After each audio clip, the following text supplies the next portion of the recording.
गुरुर्ब्रह्मा गुरुर्विष्णु गुरुर्देवो महेश्वरा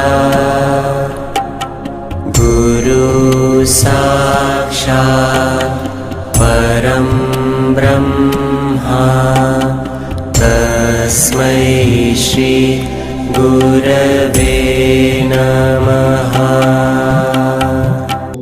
गुरुर्ब्रह्मा गुरुर्विष्णु गुरुर्देवो महेश्वरः गुरुर्साक्षात् परब्रह्म तस्मै श्री गुरवे नमः।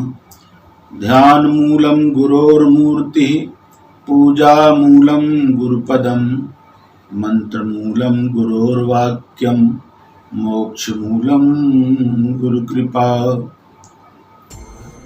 जैसा कि हम सभी जानते हैं, जगत में सभी कार्य सब तरह से लोग करते हैं। जगत में आने का उद्देश्य केवल रोटी कपड़ा मकान नहीं है, धन दौलत कोठी इकट्ठा करना नहीं है, बल्कि जीवन के सौंदर्य को बचाना और उसकी जीवन की पराकाष्ठा क्या है, उस लक्ष्य की ओर अपने को किसी महापुरुष के पास जाकर सीखना।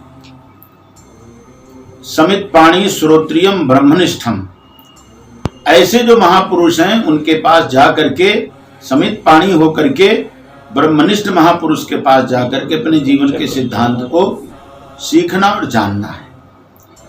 गुरु शब्द का अर्थ है गु माने अंधकार, रु माने प्रकाश, जो हमको अंधकार से प्रकाश की ओर ले चलें। असतो मां सद्गमय, तमसो मां ज्योतिर्गमय, मृत्योर मां अमृतम गमय। यह गुरुबोध के द्वारा ही प्राप्त होता है, अन्यत्र कहीं इसका कोई आकलन नहीं किया जा सकता है, क्योंकि यह ब्रह्म विद्या है, ये ऋषि विद्या है, ये गुरु विद्या है।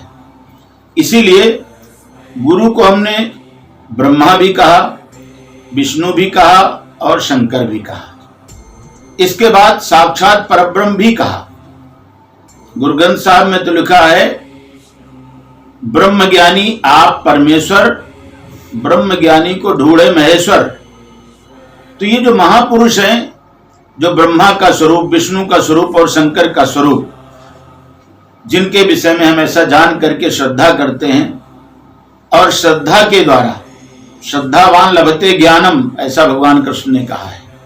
तो जो श्रद्धा स्वरूप में विद्यमान हैं, साक्षात श्रद्धा ही जो मूर्तिमान सत्य धर्म निष्ठा होकर के बैठे हैं, ऐसे जो महापुरुष गुरु रूप में हैं, वह तमसो मां ज्योतिर्गमय, ये जो अंधकार से प्रकाश की ओर ले चलने का मार्ग है, ये वही देते हैं। आप सब जानते हैं कि जगत का उत्पत्ति कारक ब्रह्मा है और पालन करता विष्णु है, संहार करता भगवान शंकर है। गुरु तीनों रूपों में विद्यमान रह करके साधक के अंतःकरण में बीज, श्रद्धा का बीज बोते हैं, और वो जब बीज अंकुरित होता है, निष्ठावान के रूप में आगे आता है, तो विष्णु रूप होकर के उसका पालन करते हैं। और जब बड़ा हो जाता है, उसकी सारी सीमाएं अपने आप में परिलक्षित हो जाती हैं, उसकी कोई खास आवश्यकता नहीं रह जाती, तो शंकर बन करके उसका एक तरह से संहार कर देते हैं, समाप्त कर देते हैं। जैसे किसान अपने खेत में बीज बोता है, बीज जब अंकुरित होता है उसका पालन करता है, उसके बाद जब उसका फल मिल जाता है तो वो उसको स्वयं ही काट देता है।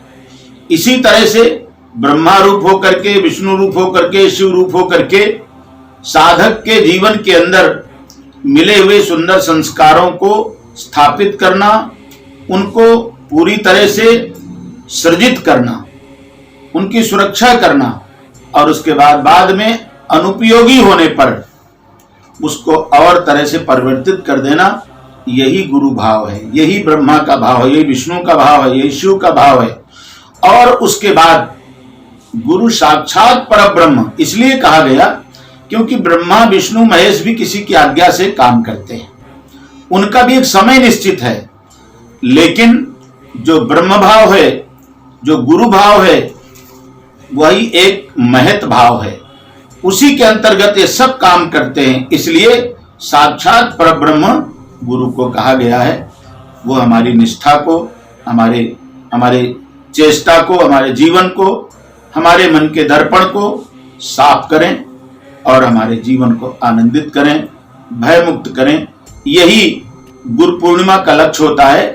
और हम सब जानते हैं पूर्णिमा का मतलब ही है पूर्णमदः पूर्णमिदं पूर्णात् पूर्णमुदच्यते पूर्णस्य पूर्णमादाय पूर्णमेवावशिष्यते। जहां अपूर्ण कुछ है ही नहीं, यह गुरु तत्व कभी भी अपूर्ण नहीं है, वह तो सदा ही पूर्ण है। केवल शब्द मात्र कहने से उसमें अपूर्णता लगने लग जाती है, क्योंकि शब्द वहां तक नहीं पहुंचता जहां तक अनुभव पहुंचता है।